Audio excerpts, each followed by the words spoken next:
haber una temperatura mínima y una temperatura máxima bajo la cual se puede llevar a cabo la reacción. Y fuera de ese intervalo, pues no es posible llevar a cabo la reacción.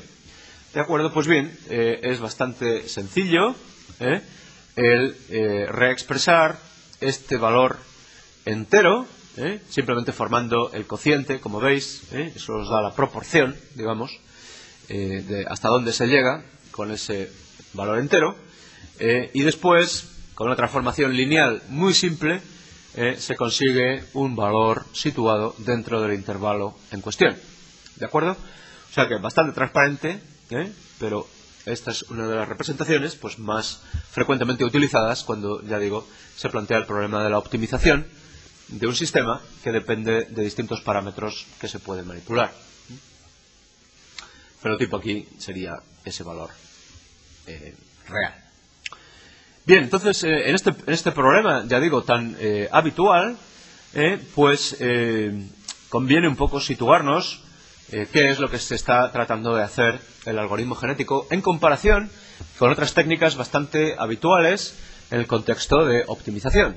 Entonces, bueno, pues aquí os pongo un grafo de esta función que podríamos llamar de sombrero mexicano, donde pensar que el problema consiste en encontrar el óptimo como máximo, localizar el valor máximo de esa función.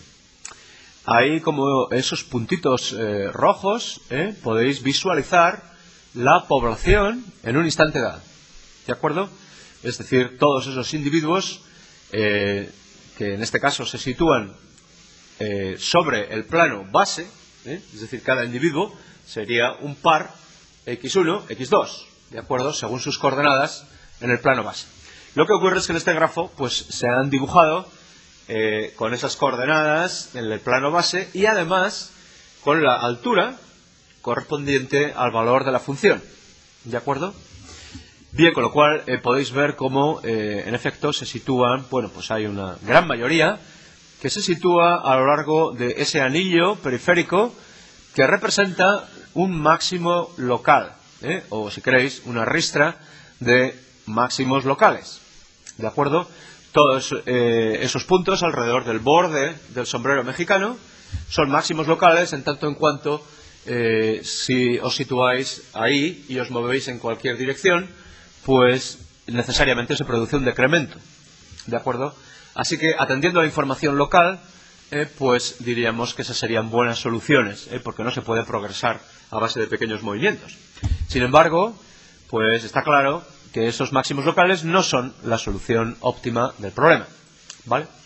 Entonces, bueno, la mayoría de los algoritmos de optimización tienen problemas para salir de esos máximos locales, ¿de acuerdo? Normalmente hay muchos algoritmos que terminan una vez que alcanzan uno de esos puntos, porque no pueden progresar a partir de ahí. Una de las riquezas del algoritmo genético consiste precisamente en la capacidad de ir más allá, ¿de acuerdo?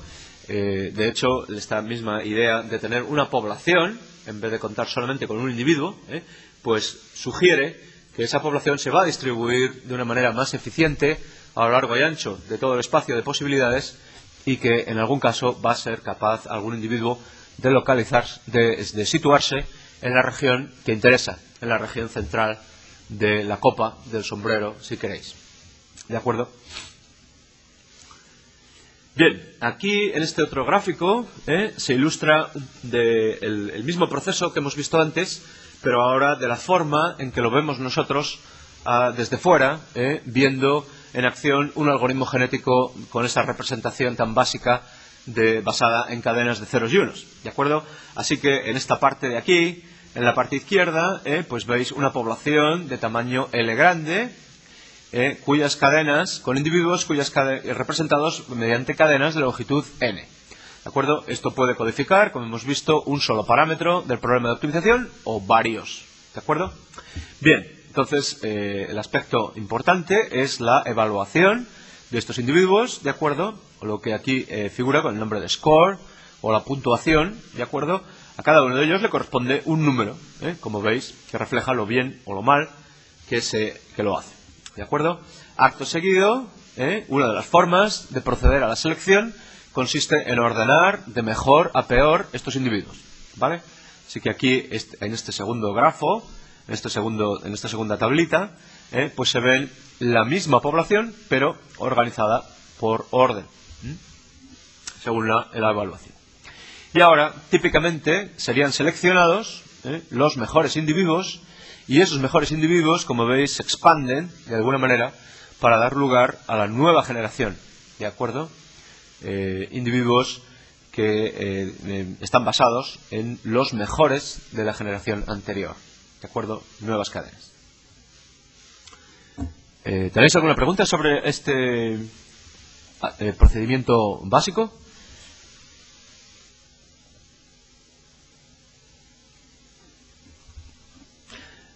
Bueno, pues os la hago yo.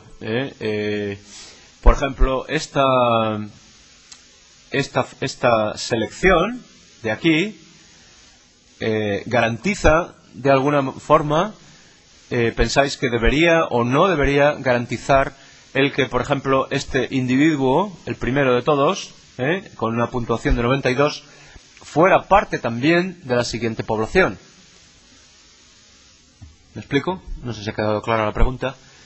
Es decir, pensar en que actúan procesos de recombinación y de mutación, y que por tanto, en principio, los individuos no se pasan tal cual de una generación a la siguiente, sino que los padres dan lugar a hijos, y esos hijos son los que pasan a la siguiente generación. Luego la pregunta es si está garantizado o debería estar garantizado el que los mejores individuos de una generación pasaran tal cual a la siguiente.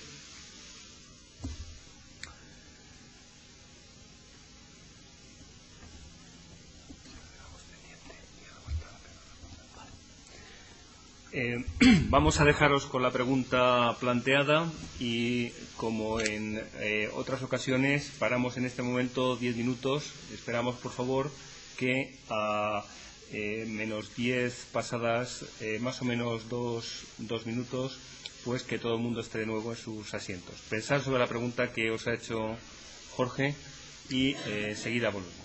Muchas gracias.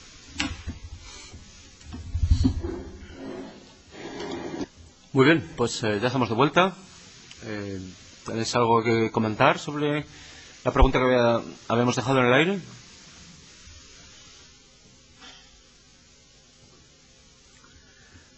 Bueno, pues la respuesta es que en principio no hay nada que garantice, en efecto, que la mejor solución de la generación anterior se transmita tal cual a la siguiente generación. ¿De acuerdo? Entonces esto, por atenerse estrictamente a la concepción del inventor de este tipo de algoritmos, pues realmente causó bastantes problemas, porque, como os podéis imaginar, era una pena, ¿no? Se podía encontrar la solución óptima, y sin embargo, pues no salvaguardarse para el futuro.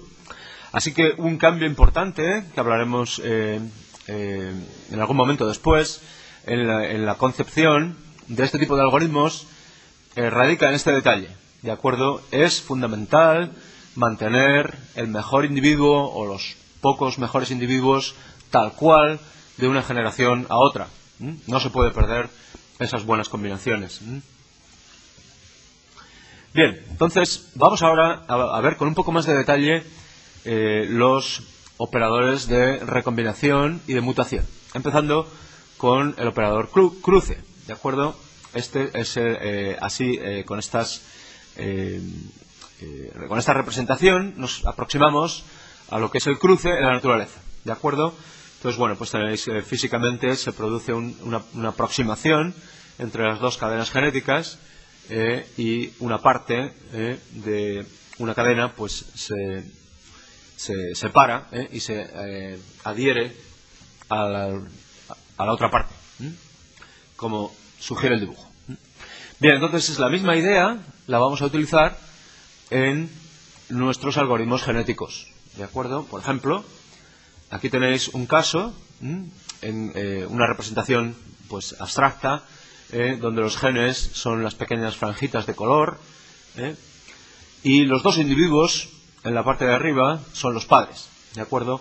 Bien, entonces un detalle importante es dónde se produce el corte, ¿de acuerdo?, del genoma.